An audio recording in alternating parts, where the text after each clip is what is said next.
शंकर के शिवलिंग को बनाने के लिए मिट्टी कहाँ की होना चाहिए, किस जगह पर बनाना चाहिए, मिट्टी में कैसा जल मिलाना चाहिए। जब शिवलिंग का निर्माण करें, शंकर के शिवलिंग को जब बनाए तो सबसे पहले कैसे बनाए, उस तक का विधान शिव महापुराण में और लिंग पुराण में कहा गया। महाराज कहा क्यारे की मिट्टी, क्यारे की मिट्टी मतलब जिस मिट्टी पर कोई गंदगी ना करी गई हो, ऐसी जगह की मिट्टी को लेकर जाए और मिट्टी को लाने के बाद थोड़ा पानी का सींचन कर दें, अर्थात घर में लाएं तो उससे पहले मिट्टी को पवित्र करें। अपने घर में गंगा जल रखा हो, यमुना जल रखा हो, सरयू जी का जल रखा हो, उससे मिट्टी का सींचन कर दें। मान लो अगर ये जल नहीं भी है तो जल के अंदर थोड़ा सा इत्र डालकर मिट्टी का सींचन करें। अगर इत्र भी नहीं है तो जल के अंदर थोड़ा सा दूध डालकर मिट्टी का सींचन करें। दूध भी नहीं है तो एक बेलपत्री जल के अंदर डालकर उस पानी का सींचन। बेलपत्र भी नहीं है, पीपल का पत्ता डालकर उसका सींचन कर दे। पर मिट्टी पर घर में लाते से ही, ये नहीं कि मिट्टी आज लाए और तुमको शिवलिंग कल बनाना है तो मिट्टी अगर एक दिन पहले लाए हो, 2 दिन पहले लाए हो, 4 दिन पहले लाए हो तो उसी दिन जल का सींचन होना चाहिए। ये नहीं कि जिस दिन बनाएंगे उस दिन सींचन होगा। मिट्टी पर पानी का छींटा, सींचन भले ज्यादा मत डालो पर छींटा तो उस दिन लगा देना चाहिए जिस दिन घर में मिट्टी लेकर आए हो, जिस दिन लेकर। फिर भले तुम शिवलिंग 15 दिन बाद बनाओ, 8 दिन बाद बनाओ, 10 दिन बाद बनाओ, 3 दिन बाद बनाओ, और उस समय पर मिट्टी का सींचन उस समय हो जाना चाहिए। फिर कहा जिस दिन शिवलिंग का निर्माण करो उस दिन प्रातः में अगर आप शिवलिंग बना रहे हैं तो ब्रह्म मुहूर्त में मिट्टी को गला दो।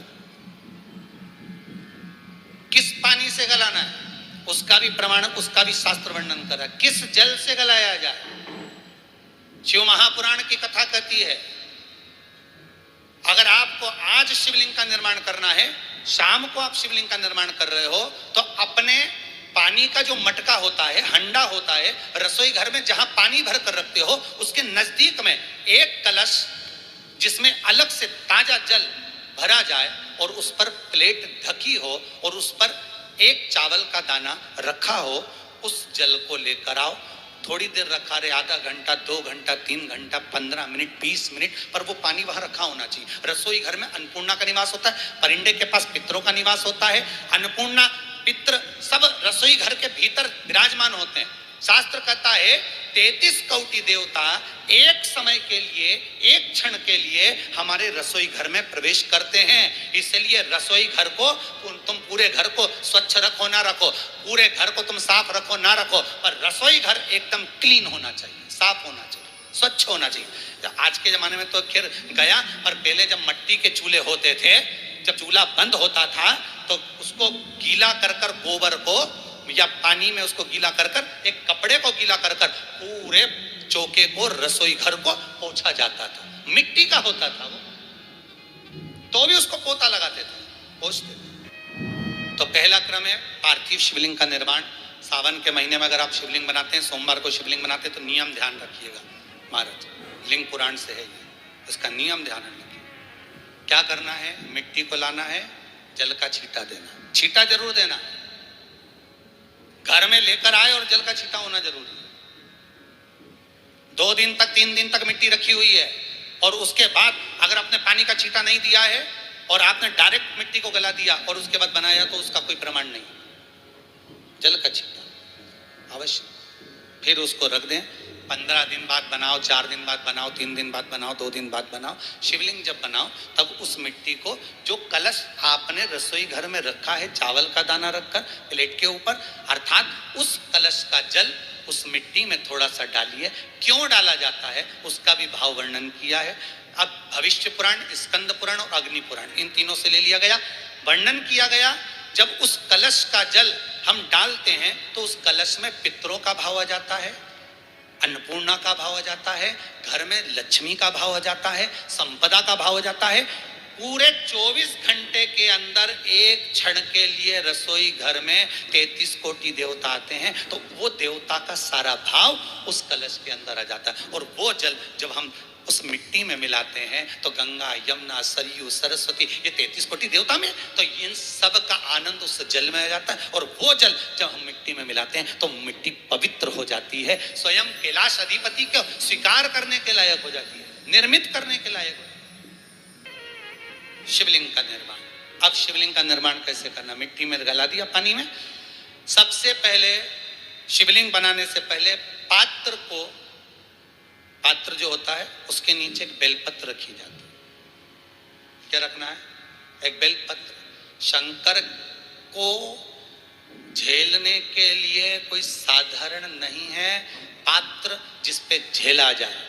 स्वयं गंगा शिव की जटा में, और आप शंकर के शिवलिंग का निर्माण कर रहे हो, कोई साधारण नहीं हो सकता। स्वयं आप विदेश्वर संहिता के अंतर्गत पढ़े कि ब्रह्मा और विष्णु, ब्रह्मा ऊपर जा रहे हैं, भगवान विष्णु नीचे जा रहे हैं, तो पता नहीं कर पा रहे कि यहाँ चरण कहां पर और शीश कहां पर है, उसको जान ही नहीं पा रहे। बस एक बेलपत्र साधारण भाव में, बेलपत्र भी सीधा भाग, और इस बेलपत्र की जो डंडी है वो उत्तर दिशा में रखना है थाली के अंतर्गत जब आप शिवलिंग का निर्माण करो, उत्तर। इसके ऊपर जो गलाई हुई मिट्टी है वो डाल दीजिए, और डालने के बाद सबसे पहले शिवलिंग का स्वरूप बनाना है। सबसे पहले नीचे की जलाधारी नहीं बनाना। क्या बनाना है?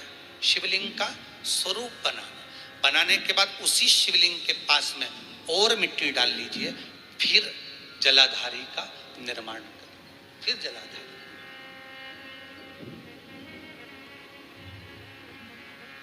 शिवलिंग जलाधारी निर्मित हो गई। शंकर जी का संपूर्ण परिवार शिवलिंग में रहता है, आपको पहले भी कहा।